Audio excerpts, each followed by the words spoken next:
and ready to greet them, Rocky's Olympians.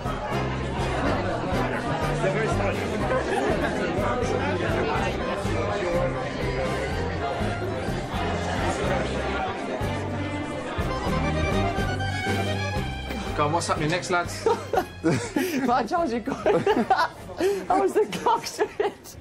You know what? It looks like I've just come out of a mental hospital, man. I mean, this is a little government. You know what I'm saying? When people see this, I'm going to get shot. You just take them out and keep your beard out the salsa, Hey, will you? and nice steady hand, because we don't want any salsa on that toga. Generally speaking, the togas haven't gone down terribly well with sort of bare arms and spotty backs, all that sort of carry on. Some of the older women are more appreciative, but the young ones generally find it rather a turn-off. I'm very sorry about this. At the city accountancy firm, project manager Yasmina is running front of house. They don't go in the fridge, yeah. Hello, welcome everybody. Hi there. Leaving Mona and Paula in the kitchen to make her cut-price canapes presentable. That's actually burning smell. Oh, blimey. Right, that one's not going out. If some of the clients don't like tomatoes, we are up shit creek. For both teams, customer satisfaction is crucial. If food and service fall short, they stand to lose some or all of their fee. It's not the easiest thing to eat. I'm dropping quite a lot of it on the floor.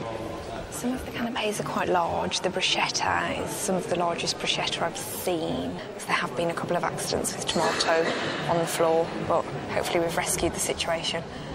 I'm quite confident that when I speak to Charles later, and I apologise for the bruschettas after he's had all the other lovely canapes that are going around, the bruschettas will go out of his mind. And give him a bit more champagne, £750. I think it's worth it personally. In the Gherkin, the boys' multinational canapes are about to go out. Let them know about the theme, 2012, so we're in the togas. Make sure the Olympics get mentioned. I will do, yeah. These are our chicken tikka vol au vent. As you know, we're doing a London Olympics theme, so this is kind of trying to emphasise the Asian stuff, yeah. It is a bit embarrassing walking around with a tray with a crisp on it, with a slice of sausage and a splash of ketchup. And I think the theme hasn't worked, and the blame for that has to stop at Rocky.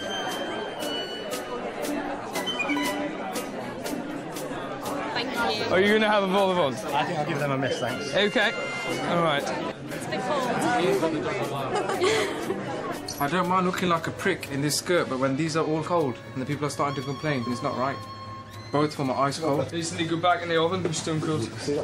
I've been told they're stone cold, lads. No one's taking them. Look, chaps, we've got people who are saying they're hungry. We need to make sure that you keep the canapes coming, please, quickly. We do need to keep people fed. OK. After a week, you still have to go and serve these up. They're getting cold. You've got to go and serve them up. They're getting cold. Oh, shit, man. I need some vegetarian stuff to go out. I think James is struggling big time under the pressure. He's like getting really aerated. He's not controlling the room as he should be. With the global nibbles getting a lukewarm reception, Rocky premieres his version of a British classic. That'll do for that, yeah. Right. Yeah, and we'll get another tray's worth up, yeah. Right, lads. So, this is our British influence, and it's a modern take on the Plyman sandwich. No, thank you. It's definitely worth trying. No, it isn't. That's a poisonous thing that should never have been invented. I'm just desperate for something. Those are going down a treat, those. The Plymans? The Plymans are the best of the night. Do you believe that? Do you believe that? Everyone's loving them, so have we got any more? Oh, I'm afraid not, mate. We've been cleaned out. Could we not make a Plyman's vol au vent and get it up? The city accountant's function is about to get the girls' final offering. The client's special request, blinis. You must be hungry anyway. So here we are, here we are. A little bit everywhere, isn't it? It's really very strange, I must say. I'm only kind of eating it and I don't know where to put it. I'll take it.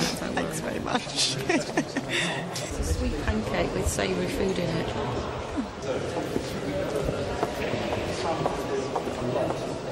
If I were to expect a blini, I'd probably expect something about the size of a jam jar lid with something on it that was hot. And I think what we've got there is a wrap. of cold courgette and a big chunk of tomato. And I rather suspected that people would eat that and just drop it again. We've already had a health and safety risk over there. All right, I'll go and see our happy punters. This is it now, this is finished. The evening is over. I think you did a good job, mate. You too, man. Pleasure.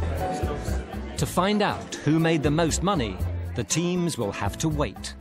I can't believe I've got this job as well. I've not stopped tonight. Tomorrow, it's the boardroom.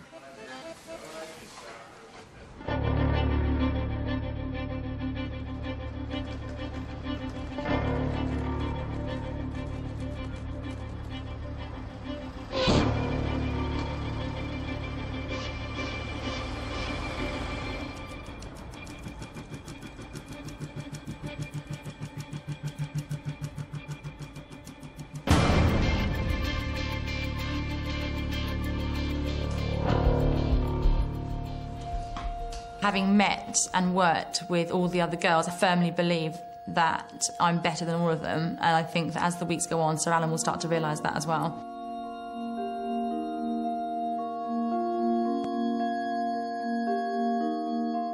If I get past today, I think that there's a good chance that me and Philip, in particular, could be at the end, fighting it out for the Apprentice. You can go through to the boardroom now.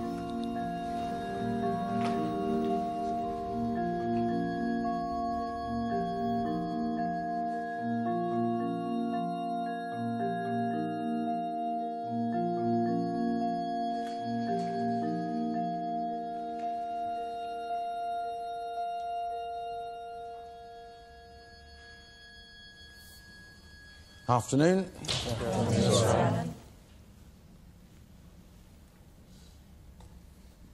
Who are the team leaders? Me, Sir Alan. Rocky, Yasmina. Right. So, Rocky, according to your CV, you actually run 15 sandwich bars. I own 15 sandwich retail units, yeah. Right. How many people are employed within that? Roughly 150 people. Really? So 15 sandwich bars and 150 people making sandwiches? That's right. So, good team leader? Yeah. What I would say is, yep, I think there's certainly elements of it that could have been managed a lot better. I felt that Rocky gave it a really good shot, but it's a big, big challenge. Tell me what happened with the brainstorm. The Olympic 2012 idea was brought up. It was Madge's idea. It was Madge's idea. That was my idea, yeah. I thought if we can incorporate, you know, the 5 Olympic rings by representing 5 different continents and offering food like that. Yeah, I'm intrigued to know what an Australian cheese sandwich looks like. And what was the evening events theme then? We went with a Greek theme. Some of the lads were dressed in togas. I'm going to move on to the ladies. Yasmina. Yes, Sir Alan. Restaurant expert. I've got a restaurant, yes. Good team leader? Yes. Yep. Yeah. Start with a brainstorm. OK, we decided on a theme almost straight away, and we decided to go with Mediterranean. We took the idea of wraps and packaged it as Mediterranean flatbread, which went down a treat. Went down a treat, Margaret, would you say? Well, I don't think it was... Would you have eaten it? No. The customer enjoyed it, though. Probably the one who didn't get any chicken in the chicken wrap wasn't quite so... That was a bit of a shame, but, you know, nobody in my team was No chicken in the chefs. chicken wrap? Unfortunately, the girl that was in charge of the chicken wraps forgot to put chicken in a couple of the wraps, and, you know, but she did a good job otherwise. Someone did manage to add a hair to one of the salads, though, I think, as compensation. Yes. Really? Didn't get down too well either. No. I think it's about time we get down to some money. Margaret, would you give me the figures for Ignite, please? Ignite, led by Yasmina, spent £354.77. Now, they had an agreed figure of £750 for their evening event, but the client was not entirely happy. He was pleased with your personal presentation and the way you served the food, the fact you were punctual, but they thought the quality of the food was poor. So they were only prepared to pay £500, not the £750. So that brought your takings to a total of £1,006.20. There was a profit, accordingly, of £651.43. Thank you, Margaret. Right. Nick, how about Empire? Well, Rocky's team spent rather more. They spent £821.37. But the £750 agreed for your evening event was halved to £375.